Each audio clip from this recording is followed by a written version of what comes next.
मित्रों, वीडियो को अंत तक देखें। हमारे द्वारा दी गई जानकारी आपको पसंद आती है, इसे लाइक, शेयर, सब्सक्राइब करें। कमेंट बॉक्स में प्रश्न या सुझाव भी करें। गुरुर्ब्रह्मा गुरुर्विष्णु गुरुर्देवो महेश्वरा, गुरु साक्षात् परब्रह्म तस्मै श्री गुरुवे नमः। ओम खंडमंडलाकारं व्याप्तं येन चराचरं तत्पदं दर्शितं येन तस्मै श्री गुरुवे नमः। ध्यानमूलं गुरुर्मूर्ति, पूजामूलं गुरुर्पदं, मंत्रमूलं गुरुर्वाक्या, मोक्षमूलं गुरुकृपा। नमस्कार प्यारे मित्रों, एक बार फिर से आपका स्वागत है हमारे YouTube चैनल ज्ञान चक्रा में। आज हम बात करेंगे आत्मा के विषय के बारे में। आत्मा क्या करती है और वो कैसे भ्रमण करती है। मित्रों, आप सभी को ज्ञात होगा कि शास्त्र भी कहते हैं मृत्यु के बाद आत्मा का अस्तित्व बताया गया है। उससे पहले जो हम क्रियाएं करते हैं वो सब आत्मा की देन होती हैं। आज हम बात करेंगे आत्मा की कितनी गति होती है, और ऐसे हम आपको आत्मा के बारे में हर तरह की जानकारी देने की कोशिश करेंगे। जैसे हमारे ऋषि मुनियों और विद्वान जनों ने बताया है और शास्त्रों में जो लिखा हुआ है। वैदिक ग्रंथों के अनुसार आत्मा 5 तरह के कोशों में रहती है। पहला है अन्नमय, दूसरा है प्राणमय, तीसरा है मनोमय, चौथा है विज्ञानमय और 5वां है आनंदमय। इन्हीं कोशों में रहकर आत्मा जब शरीर छोड़ती है तो मुख्य तौर पर उसकी 3 तरह की गतियां होती हैं। पहली है ऊर्ध्व गति, दूसरी है स्थिर गति और तीसरी है अधोगति। अगति और गति में विभाजित किया गया है। ऊर्ध्व गति, इस गति के अंतर्गत व्यक्ति ऊपर के लोक की यात्रा करता है। ऐसा व्यक्ति वही हो सकता है जिन व्यक्तियों को जागृत व स्वप्न सुषुप्ति में खुद को साक्षी मान करके भाव में भगवान को निरंतर ध्यान रखते हैं या निरंतर भगवान की भक्ति की है। ऐसे व्यक्ति पितृ या देव योनि में सुख भोग कर धरती पर जन्म लेते हैं। अब दूसरी है स्थिर गति। इस गति का अर्थ है व्यक्ति मरने के बाद न ऊपर के लोक में गया और न ही नीचे के लोक में, अर्थात उसे यही तुरंत ही जन्म लेना होगा। यह जन्म उसका मनुष्य योनि का ही होगा। अब बात करते हैं तीसरी और अंतिम गति के बारे में, अधोगति।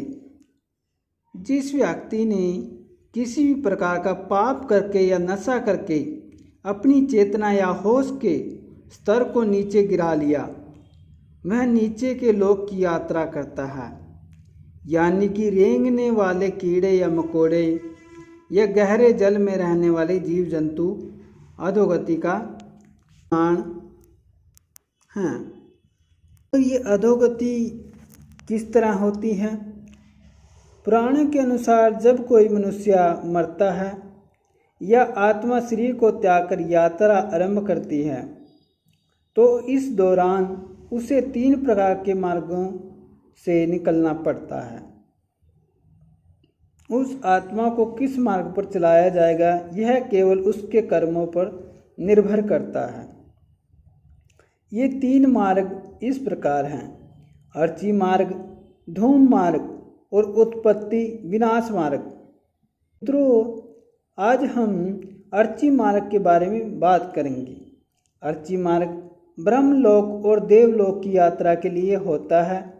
वहीं धूम मार्ग पितृलोक की यात्रा पर ले जाता है और उत्पत्ति विनाश मार्ग नरक की यात्रा के लिए है।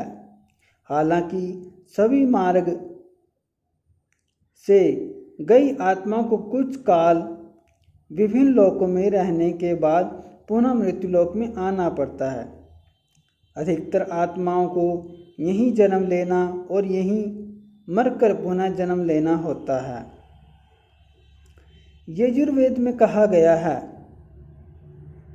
कि शरीर छोड़ने के पश्चात जिन्होंने तप ध्यान किया है वे ब्रह्मलोक चले जाते हैं, अर्थात ब्रह्मलीन हो जाते हैं। कुछ सत्कर्म करने वाले भक्तजन स्वर्ग चले जाते हैं। स्वर्ग अर्थात वे देव बन जाते हैं। राक्षसी कर्म करने वाले कुछ प्रेत योनि के अनंत काल तक भटकते रहते हैं। कुछ पुनः धरती पर जन्म ले लेते हैं। जन्म लेने वाले भी जरूरी नहीं कि वे मनुष्य योनि में ही जन्म लें। इससे पूर्व ये सभी पितृलोक में रहते हैं, वहीं उनका न्याय होता है। आत्मा 17 दिन तक यात्रा करने के पश्चात 18वें दिन यमपुरी पहुंचती है। गरुड़ पुराण में यमपुरी के इस रास्ते में वैतरणी नदी का उल्लेख मिलता है। वैतरणी नदी विष्ठा और रक्त से भरी होती है। जिसने गाय का दान किया वह इस वैतरणी नदी को आसानी से पार कर यमलोक पहुंच जाता है, अन्यथा इस नदी में वे डूबते रहते हैं और यमदूत उन्हें निकाल कर धक्का देते रहते हैं। यमपुरी पहुंचने के बाद आत्मा पुष्पोदका नामक एक नदी और नदी के पास पहुंच जाती है, जिसका जल स्वच्छ होता है और जिसमें कमल के फूल खिले रहते हैं। इस नदी के किनारे छायादार बड़ का एक वृक्ष है, जहां आत्मा थोड़ी देर विश्राम करती है। यहीं पर उसे उसके पुत्रों या परिजनों द्वारा किए गए पिंडदान और तर्पण का भोजन मिलता है, जिसे उसमें पुनः शक्ति का संचार हो जाता है। और यमलोक के 4 द्वार हैं। 4 द्वार मुख्य द्वारों में से दक्षिण के द्वार से पापियों का प्रवेश होता है। यम का नियम पालन नहीं करने वाले निश्चित ही इस द्वार में प्रवेश करके कम से कम 100 वर्षों तक कष्ट झेलते हैं। पश्चिम का द्वार ऐसे जीवों का प्रवेश होता है जिन्होंने दान पुण्य किया हो, धर्म की रक्षा की हो, तीर्थों में प्राण त्यागे हों। उत्तर के द्वार से वही आत्मा प्रवेश करती है जिसने जीवन में माता पिता की खूब सेवा की हो, हमेशा सत्य बोलता रहता हो और हमेशा मन वचन कर्म से अहिंसक हो। से उस आत्मा का प्रवेश होता है जो योगी, ऋषि, रीति सिद्धि, सद्बुद्ध और इसे स्वर्ग का द्वार कहते हैं। इस द्वार में प्रवेश करते ही आत्मा का गंधर्व देव अप्सराएं स्वागत करती हैं। माना जाता है कि जब कोई व्यक्ति मरता है तो सबसे पहले वह गहरी नदी के ऊपर उठने लगता है। जब आंखें खुलती है तो वह स्वयं की स्थिति को समझ नहीं पाता। कुछ जो होशवान हैं वे समझ जाते हैं। मरने के 12 दिन के बाद यमलोक के लिए उसकी यात्रा शुरू होती है। वह हवा में सोता ही उठता जाता है। जहाँ रुकावट होती है वहीं उसे यमदूत नजर आते हैं जो उसे ऊपर की ओर गमन कराते हैं। आत्माओं के मरने की दिशा उसके कर्म और मरने की तिथि अनुसार तय होती है।